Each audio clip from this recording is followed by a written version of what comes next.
Everyone, welcome back to my channel. तो इसमें जो हम बुक डिस्कस कर रहे हैं एम लक्ष्मीकांत, जो Indian polity by M Laxmikanth है, उसको पढ़ रहे हैं। ठीक है, तो उसके हमने 3 पार्ट्स ऑलरेडी कंप्लीट किए हैं। अब आए हम 4th पार्ट में। तो जो ये 4th पार्ट है, ये हमारा सिमिलर है किसके, फर्स्ट पार्ट के। क्योंकि फर्स्ट पार्ट में हमने देखा था जनरल इंट्रोडक्शन कि जो कॉन्स्टिट्यूशन होता है वो क्या होता है, जो प्रियम्बल होता है वो क्या होता है, और मेन ऑब्जेक्टिव्स देखे थे अपने कॉन्स्टिट्यूशन के।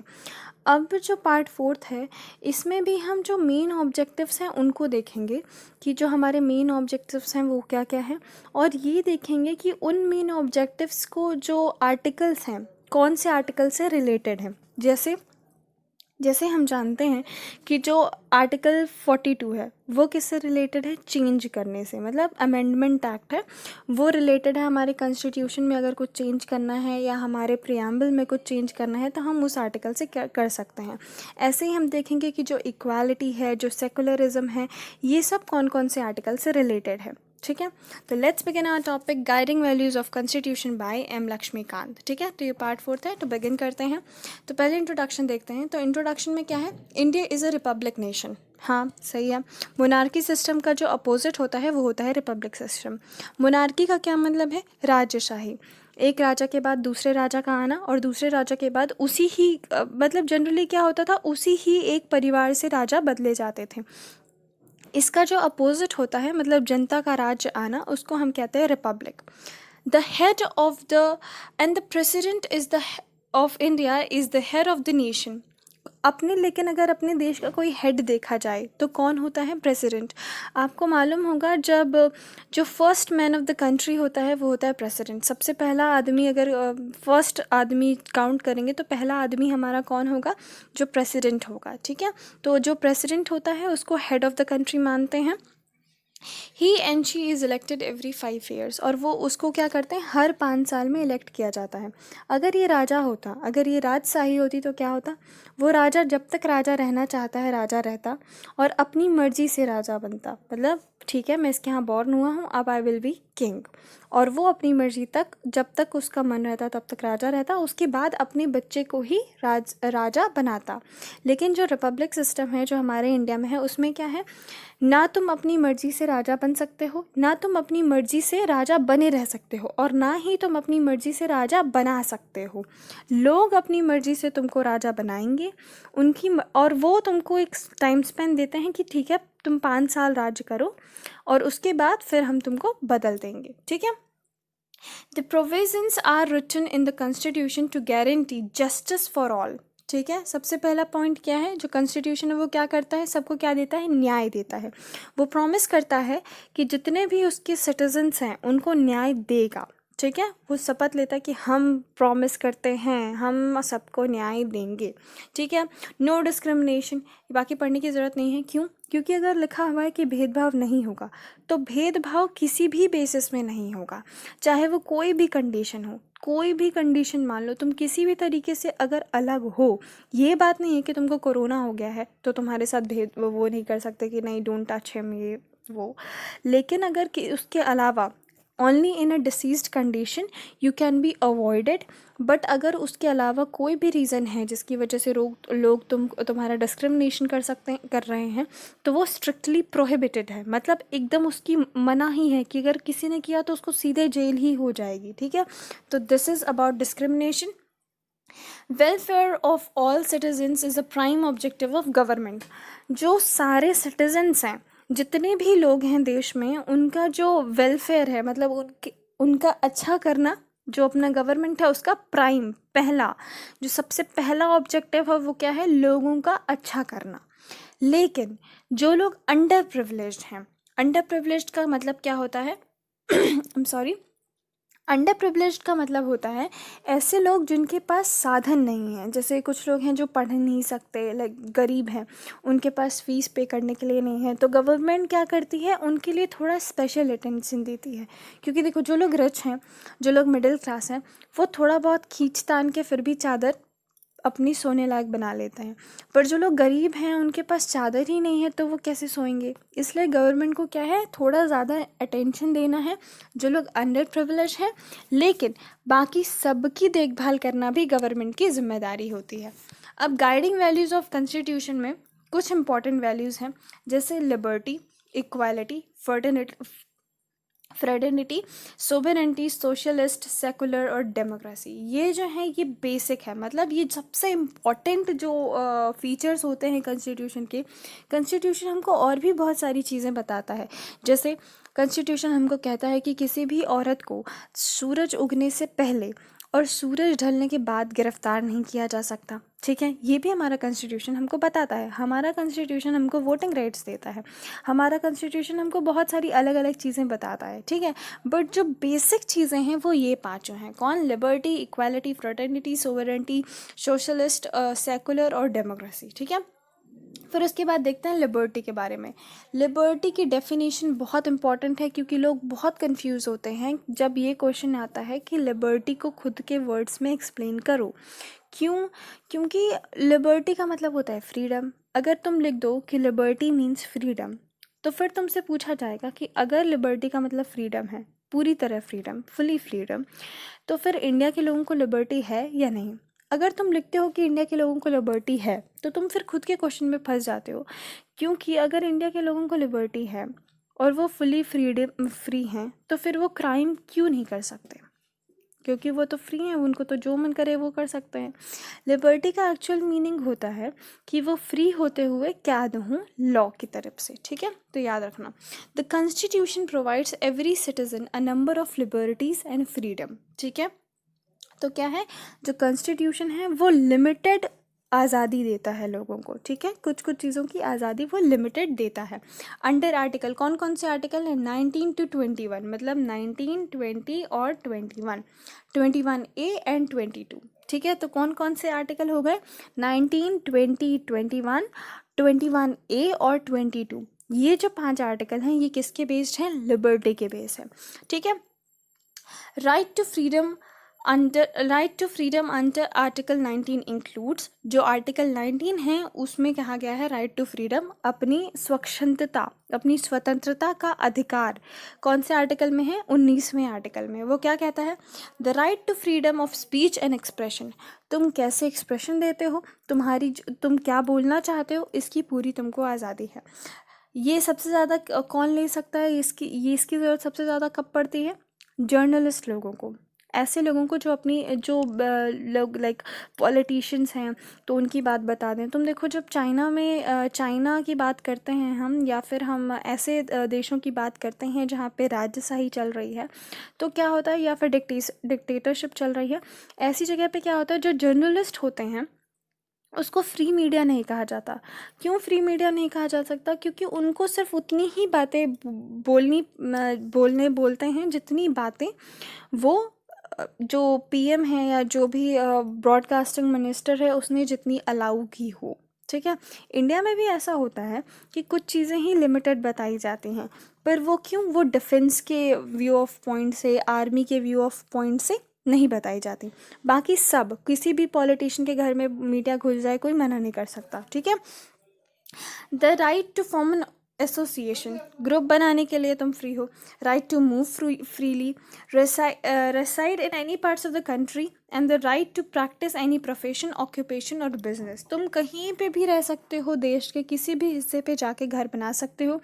जो जम्मू कश्मीर है उसमें धारा 370 के तहत तुम, ऐसा था कि तुम वहाँ पे घर नहीं बना सकते, मतलब जो बाकी देश के नागरिक हैं वो वहाँ घर नहीं बना सकते। अब उसके हटने के बाद वो भी क्या हो गया है, इस चीज़ के अंदर आ गया है कि कोई भी इंडियन जो है, जो भी आदमी इंडियन है, वो पूरे भारत में कहीं पे भी घर बना सकता है, कहीं पे भी रह सकता है, उसकी कोई रोक टोक नहीं है। वो कहीं पे भी घूम सकता है, कोई रोक टोक नहीं है। कोई भी प्रोफेशन, मतलब जो भी उसको काम करना हो, जो भी बिजनेस करना हो वो कर सकता है। इसका मतलब ये नहीं है कि ड्रग्स बेचना अलाउड है। ठीक है, उसके लिए, सबके लिए आपको एक क्या कहते हैं उसको, इन्फॉर्मेशन देनी पड़ती है, आपने जो भी काम किया है उसके लिए। ठीक है, काम कर रहे हैं जिसके लिए। अब है इक्वालिटी। इक्वालिटी तो सबको पता है कितनी बेसिक है अपने कॉन्स्टिट्यूशन के लिए। The constitution states that all citizens are equal before law and the government, ठीक है।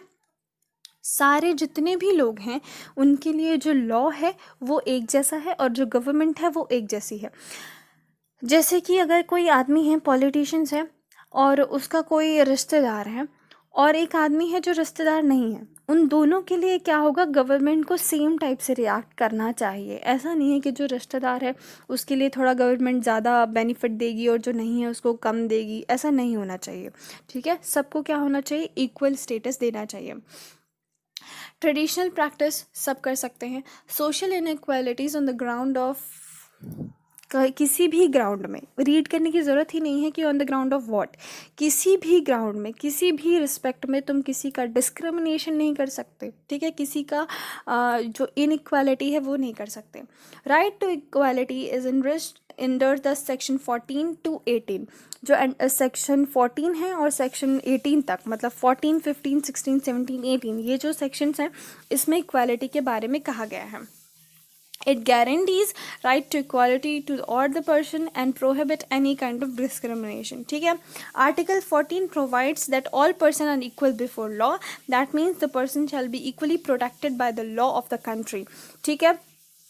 तो जो आर्टिकल 14 है वो कहता है कि सब लोग किसके, लॉ के क्या है, लॉ के सामने इक्वल है। कोई भी अमीर गरीब, ऊंची जाति का नीची जाति का, काला गोरा, मेल फीमेल नहीं है, सबके लिए क्या है, लॉ इक्वल है। आर्टिकल 15 क्या कहता है, no citizen can be discriminated, ये क्या कहता है, सब इक्वल है। और ये क्या कहता है, कोई डिस्क्रिमिनेशन नहीं होगा ऑन द बेसिस ऑफ, किसी भी बेस में तुम डिस्क्रिमिनेशन नहीं कर सकते। अब आर्टिकल 16 है, आर्टिकल 16 क्या कहता है, can not be in the employment, ठीक है। आर्टिकल 16 ये कहता है कि डिस्क्रिमिनेशन नहीं होगा on the basis of, on the matter of employment, मतलब अगर जॉब निकली है तो वो जॉब का जो फॉर्म है वो सबको मिलेगा इर्रिस्पेक्टिव ऑफ कि तुम क्या हो। अब जैसे कुछ जॉब ऐसी हैं जैसे कहा जाता है कि ये सिर्फ मेल के लिए हैं, उसके कुछ अलग फीचर्स होते हैं, ठीक है, उसकी कुछ अलग क्राइटेरियाज होती हैं, इसलिए वो सिर्फ मेल के लिए रखी गई हैं। लेकिन बाकी जितनी भी जॉब्स हैं जिनको स्पेशलाइज्ड नहीं किया गया है, ठीक है, उनको तुम किसी तरीके से स्पेशलाइज नहीं कर सकते किसी बिना रीज़न के, ठीक है। मतलब उसको तुम कोई भी फॉर्म भर सकता है, चाहे वो जैसा भी इंसान हो, वो फॉर्म भर सकता है, ठीक है। Article 17 abolish the practice of untouchability, जो अनटचेबिलिटी, छुआछूत की जो ये प्रोपागेंडा था कि नहीं हम इसको नहीं छुएंगे या ये हमको नहीं छू सकता, ये एबॉलिश किया कौन से आर्टिकल ने, आर्टिकल 17 ने। It provides that every person has access to the public places including the playground, hotels, shops etcetera. मतलब जितने भी लोग हैं चाहे वो जिस भी ग्राउंड से आते हों, जिस भी बैकग्राउंड से आते हों, वो क्या कर सकते हैं, जितने भी पब्लिक एरिया हैं जैसे प्ले ग्राउंड, जैसे मंदिर, जैसे क्लब्स, इन सब जगह पे क्या हो सकता है, जा सकते हैं, उनको कोई रोकेगा नहीं। Right against exploitation ensures under 23 and 24 of the constitution and provides a fundamental right against exploitation to every citizen. किसी के साथ तुम गलत नहीं कर सकते, ठीक है। अगर तुम्हारा एक्सप्लॉयटेशन हो रहा है, मतलब जैसे ह्यूमन ट्रैफिकिंग काइंड ऑफ कुछ हो रहा है, तो लॉ की जिम्मेदारी है कि वो तुमको बचाएगा, कॉन्स्टिट्यूशन तुमको बचाएगा। कॉन्स्टिट्यूशन आर्टिकल 23 जो है कॉन्स्टिट्यूशन का, it provide for prohibiting any kind of forced labor and any violation and the provision shall be offense punishment in accordance with law। मतलब ये कहता है कि किसी भी इंसान को तुम फोर्स नहीं कर सकते टू वर्क, किसी के ऊपर तुम, अगर तुम्हारे यहाँ कोई नौकर है या फिर कोई भी ऐसा आदमी है जो तुम्हारे यहाँ काम कर रहा है, सर्विस दे रहा है, तो तुम उसको मार पीट नहीं सकते।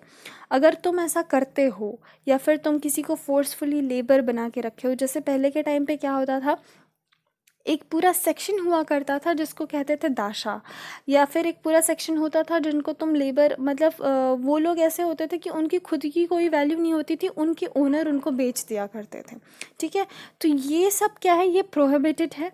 और अगर तुम्हारा जो ओनर है, मतलब ओनर एज इन कि तुम किसी को सर्विस दे रहे हो अपनी, ठीक है, तो वो तुम्हारे ऊपर हाथ नहीं चला सकता, वो मार नहीं सकता, और अगर ऐसा वो करता है तो उसको पनिशमेंट मिलेगी लॉ के अकॉर्डिंग, ठीक है। आर्टिकल 24 क्या कहता है? जो चिल्ड्रंस हैं बिलो 14 एज, जो 14 साल से छोटे हैं बच्चे, उनको काम नहीं मिलेगा। कहाँ? एनी फैक्ट्री, माइंस और हैजार्डियस एम्प्लॉयमेंट। मतलब किसी भी ऐसी जगह पे कि तुम माइन चले जाओ, वहाँ बच्चे काम कर रहे हैं, या फिर कोई ऐसी जगह जो बहुत ख़तरनाक है और वहाँ बच्चे काम कर रहे हैं, जैसे कांच की फैक्ट्री जो होती है वो बहुत ख़तरनाक होती है। वहाँ पे आग के सामने वो ग्लास मेल्ट होता है, तो कभी कभी आँख में चला जाता है, आँख फूट जाती है, बचपन में ही अंधे हो जाते हैं। तो इन सब जगह पे बच्चों का काम करना क्या है? मना है, ठीक है। बट फिर भी लोग करवाते हैं, करता होता है काम। बट ये सब क्या है? अगेंस्ट लॉ है। इसीलिए तुम देखना जनरली जो बच्चे हैं वो होटल्स पे काम करते तुमको मिलते हैं। फिर आता है fraternity. All the Indians are member of the family. No one is inferior or superior. All are equal and have the same rights and duty. जितने भी लोग हैं वो एक ही परिवार के हिस्से हैं।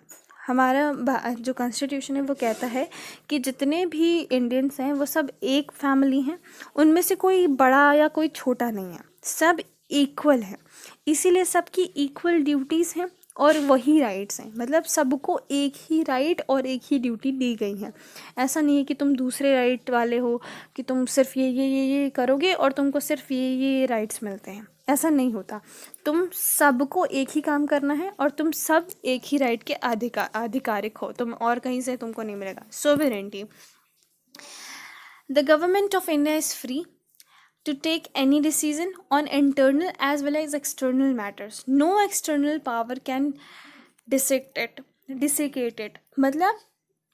मतलब ये कि जितने भी इंटरनल, मतलब अगर इंडिया के अंदर कुछ हो जाता है, दंगे हो जाते हैं, या फिर कुछ भी ऐसी चीज़ें जो नहीं होनी चाहिए या होनी चाहिए, कुछ भी ऐसी चीज़ होती है, तो इंडियन गवर्नमेंट फुली इंडिपेंडेंट है कि वो अपने लिए फ़ैसला ले सके। कोई भी मैटर हो, अगर उसको ये लेना है कि वो यूएन जो भी मीटिंग्स हैं, WHO मीटिंग कर रहा है, मान लो अगर इंडिया का वोट है कि मत जाओ, तो फिर मत जाओ। वो इंडिया अपने आप कर सकता है, कोई और कंट्री आके उसको नहीं बोल सकता कि नहीं तुम WHO की मीटिंग में पार्टिसिपेट करो ही, ठीक है। और ऐसा भी है कि अगर इंडिया के अंदर कुछ हो रहा है, जैसे कि धारा 370 हटी थी, तो पाकिस्तान बहुत चिल्ला रहा था कि हम एक्सटर्नल अफेयर है, हम कर सकते हैं, हम कर सकते हैं। लेकिन वो क्या था? वो इंडिया के इंटरनल मैटर्स थे, उसमें किसी और कंट्री का कोई रोल था ही नहीं, तो वो हम लोग खुद कर सकते हैं। सोशलिस्ट, इस वर्ड को हमेशा कम्युनिस्ट थ्योरी से जोड़ा जाता है, ठीक है। जनरली कम्युनिस्ट थ्योरी जो है वो क्या कहती है कि जो भी चीज़ें हैं जिससे तुम प्रॉफिट कमा रहे हो, उसमें गवर्नमेंट का पूरा या पार्शियल अधिकार होगा, ठीक है। ये क्या कहता है? Communist theory. पर ये जो है सोशलिस्ट वर्ड, ये गांधी और जो नेहरू जी हैं उनकी थ्योरी से लिया गया था। उसमें ये क्या कह रहे थे कि ये सोसाइटी के वेलफेयर के लिए है। जिस In the socialist countries, the citizen have the right to property, but the government should regulate it by law. ठीक है, मतलब तुम्हारे पास प्रॉपर्टी है लेकिन उसको गवर्नमेंट अपने तरीके से रेगुलेट करेगी। The socio economical activity to reduce inequalities in the society and hence every citizen have equal right to share resources in the country. इसका क्या मतलब हुआ? तुम्हारे पास प्रॉपर्टी हो सकती है, पर तुमको उसको मेंटेन जो है वो गवर्नमेंट, मतलब वो मेंटेन नहीं, उसके ऊपर जो चेक पॉइंट काइंड ऑफ है ना, वो गवर्नमेंट रखेगी। जैसे अभी एक लॉ निकला था, I think some year back, कि तुम एक पर्टिकुलर अमाउंट, आई थिंक 6 एकड़ या 12 एकड़ से ज़्यादा लैंड एक इंसान के नाम पे नहीं हो सकता। ऐसा क्यों किया गया था? ऐसा इसलिए किया गया था क्योंकि कुछ लोग लैंडलेस हैं और कुछ लोगों के पास बहुत ज़्यादा लैंड है, बहुत ज़्यादा पूरा दुनिया भर का, ज़माने भर का ज़मीन खरीद के बैठे हैं और बाकी लोगों के पास ज़मीन ही नहीं है। अब सोचो, अगर एक आदमी है, उसके पास ऑलरेडी 100 एकड़ ज़मीन है, और वो धीरे धीरे ज़मीन खरीदता ही जा रहा है, तो वो ज़मीन तो हमेशा उसी के पास रहेगी। अगर वो बेच नहीं रहा तो हमेशा उसी के पास रहेगी। तो बाकी सारे लोग क्या करें, बेघर हो जाएंगे, क्योंकि अगर एक ही इंसान के पास 100 एकड़ ज़मीन चली गई तो बाकी सारे लोगों के पास तो ज़मीन ही नहीं है लेने के लिए। इसीलिए एक फ़िक्स अमाउंट कर दी गई है ताकि सब लोगों में थोड़ी इक्वालिटी रहे। ऐसा नहीं है कि एक के पास 100 एकड़ है, एक ज़मीन में सो रहा है, ठीक है, मतलब एकदम भिखारी जैसे सो रहा है। The concept of social justice was adopted by the 42nd Amendment Act of the Constitution that enables court to unhold the provisions and remove uneconomical inequalities in the society। जो अपनी सोसाइटी है ना, इंडियन सोसाइटी, ये ऐसी नहीं है कि इसमें सब लोग बराबर हैं। जैसे रशियन सोसाइटी में क्या है, ना लोग ज़्यादा अमीर हैं ना ज़्यादा गरीब हैं, एक मिडिल लाइफ जो होती है ना, कि जो मिडिल लाइन लोग होते हैं उनके जैसे जी रहे हैं। पर भारत में क्या है, कुछ गिने चुने लोग तो बहुत ही अमीर है, बहुत ज़्यादा अमीर है, हद से ज़्यादा अमीर हैं, और उसके बाद बहुत सारा सेक्शन मिडिल में है और बहुत सारे लोग गरीब भी हैं, ठीक है। तो बहुत, अगर तुम एकदम अमीर के सामने एकदम गरीब ला दो तो कितना ज़्यादा डिफरेंस दिखता है ना। अमेरिका में तो सब almost below above poverty line है, और रशिया में मिडिल में ही है। हमारे यहाँ क्या है, बहुत ज़्यादा डिफरेंस है, कॉन्फ्लिक्ट है, ठीक है। तो इसको चेंज करने के लिए ये जो सोशलिस्ट वर्ड है ये लाया गया था, ताकि लोग थोड़े एक लाइन पे दिखें, ठीक है। फिर आता है सेकुलर। सेकुलर का क्या मतलब होता है, the word secular itself means कि सब कोई, जो गवर्नमेंट है वो याद रखना। एक चीज़ और याद रखना, इस सेकुलर के साथ पॉजिटिव सेकुलरिज्म होता है और नेगेटिव सेकुलरिज्म होता है। हमारे पास कौन सा है, पॉजिटिव सेकुलरिज्म। देखो, नेगेटिव सेकुलरिज्म का क्या मतलब होता है, नेगेटिव सेकुलरिज्म का मतलब है कि हमारा कोई धर्म नहीं है, ये चीज़ होती है सेकुलर, मतलब हमारा कोई धर्म नहीं है। गवर्नमेंट बोलती है हमारा कोई धर्म नहीं है, तो तुम धर्म ही ना फॉलो करो, रिलीजन ही ना प्रैक्टिस करो, ना प्राइवेटली ना पब्लिकली। इससे क्या होगा, इससे लोग अपने आप को फ्रीली एक्सप्रेस ही नहीं कर पाएंगे। हमारे में क्या है, पॉजिटिव सेकुलरिज्म है, हर कोई अलग अलग धर्म का है, लेकिन गवर्नमेंट का कोई धर्म नहीं है। ऐसा नहीं है कि अगर तुम गवर्नमेंट के पास जाओगे, तुम हिंदू हो और कोई एक हिंदू है और कोई एक मुस्लिम है, तो गवर्नमेंट कहेगी कि नहीं बेटा, तुम मुस्लिम हो, हमारा धर्म तो हिंदू है, तो हम तुम्हारे जो क्योरीज हैं, जो तुम्हारी दिक्कतें हैं, वो दूर नहीं करेंगे। ऐसा नहीं है। वो उस टाइम पे जब कोई हिंदू और मुस्लिम एक साथ जाएंगे तो वो दोनों गवर्नमेंट के लिए इक्वल होंगे, लेकिन गवर्नमेंट दोनों को ही राइट देती है कि तुम दोनों अपना अपना रिलीजन फॉलो करो। जो नेगेटिव सेकुलरिज्म होगा उसमें क्या होगा, अगर हिंदू और मुस्लिम जाएंगे तो वो गवर्नमेंट वाला पहले उनको मारेगा कि तुम धर्म ही क्यों फॉलो कर रहे हो, पहले धर्म को फॉलो करना बंद करो, उसके बाद हम तुम्हारी जो ये लड़ाई झगड़ा है वो दूर करेंगे, ठीक है। आर्टिकल 25 से 28 जो है वो सेकुलरिज्म को प्रमोट करता है। Right to freedom of religion, religion को फॉलो करने की freedom for every citizen, this is a fundamental right. Fundamental right क्यों है, क्योंकि लोग बचपन से ही से रिलीजन में पैदा होते हैं। ऐसा थोड़ी है कि बड़े होके फिर रिलीजन होता है। कुछ लोग होते हैं जो बड़े होके अपना रिलीजन पिक करते हैं कि अब मैं बड़ी हो गई हूँ, अब मुझे समझ में आ गया है कि हिंदू जो है वो ये कहता है, जो मुस्लिम है वो ये कहते हैं, इस्लाम धर्म ये कहता है, क्रिश्चियनिटी ये कहती है, सिख ये कहता है, और उनमें से मैं पिक कर सकती हूँ कि मुझे क्या चाहिए। लेकिन कभी कभी क्या होता है, जैसे आप हिंदू धर्म में पैदा हुए तो आप हिंदू ही होते हैं, तो क्या होता है आपको बचपन से, इसलिए फंडामेंटल राइट है ये, राइट ऑफ रिलीजन, ठीक है, कि आप कोई भी रिलीजन फॉलो करो, कोई भी बिलीफ रखो अपने दिमाग में। आप अल्लाह को मानते हो उनको मानो, क्राइस्ट को मानते हो उनको मानो, ठीक है, एज ठीक है, और किसी के बिलीफ को कोई इंटरप्ट नहीं करेगा, ठीक है। कल्चरल एंड एजुकेशनल राइट, आप कोई भी कल्चर फॉलो करो और एजुकेशन प्राप्त करो। कौन से में है, 29 to 30, ठीक है। It states that all minority religions and linguistics having the distinct language, script और culture of its own, ठीक है। किसी भी, अगर तुम किसी अपने तरीके का कल्चर, अपने तरीके की भाषा लिख सकते हो, ठीक है, और वो सब लोग अपना एजुकेशनल इंस्टीट्यूट खुद बना सकते हैं। जैसे हिंदू गुरुकुल चला सकते हैं, जो मुस्लिम्स हैं वो भी अपना जो भी है वो चला सकते हैं, ठीक है, in order to preserve and develop their language, script and our culture. अब जैसो क्या होता है, जैसे काफ़ी मेरे दोस्त जो southern part, down India southern part के हैं, ठीक है, तमिल, केरला, इन सब के। तो उनको क्या है, उनको बोलने आती है पर उनको लिखना नहीं आता। किसी किसी को लिखना आता है लेकिन उतने अच्छे से नहीं आता। तो क्या है, तो सबको बोला गया है कि तुम अपने रिलीजन की, तुम अपने कल्चर की, तुम अपनी लैंग्वेज को बचाने के लिए जो कर सकते हो करो। तुम उनको लिखना सिखाओ, ताकि जो ये चीज़ें हैं, जैसे कि अगर मेरे सारे दोस्तों को नहीं आता, फ्यूचर में उनके जो बच्चे होंगे उनको भी नहीं आएगा। तो इससे क्या होगा, वो अपनी लैंग्वेज से दूर होते जाएंगे और वो लैंग्वेज ख़त्म होती जाएगी, है ना। तो इस लैंग्वेज को प्रिजर्व करने के लिए आप कुछ भी कर सकते हो, इसकी पूरी फ्रीडम है, ठीक है। फिर democratic, democratic is the most important word in our constitution. क्यों भाई, पूरा कुछ भी आता हो नहीं आता हो, बच्चे से छोटा सा बच्चा हो क्लास सेकंड का, उसको भी लिखो ना कि ऐसे लिखना है, तो सबसे पहले लाइन वो यही लिखता है, India is a democratic country. अगर तुमको नहीं पता डेमोक्रेसी क्या होती है, तो मुझे नहीं पता कि तुमको क्या पता है, ठीक है। तो democratic system of the government runs according to the some basic principles which are collectively called rule of a law, ठीक है। In a democratic form of a government, the people of the country enjoy equal political right, choose to elect and change their representative and hold them accountable, ठीक है। तो that's it, इससे ज़्यादा तो कुछ है नहीं इसमें। तो that's all for today. Live life, love life, take care, bye bye.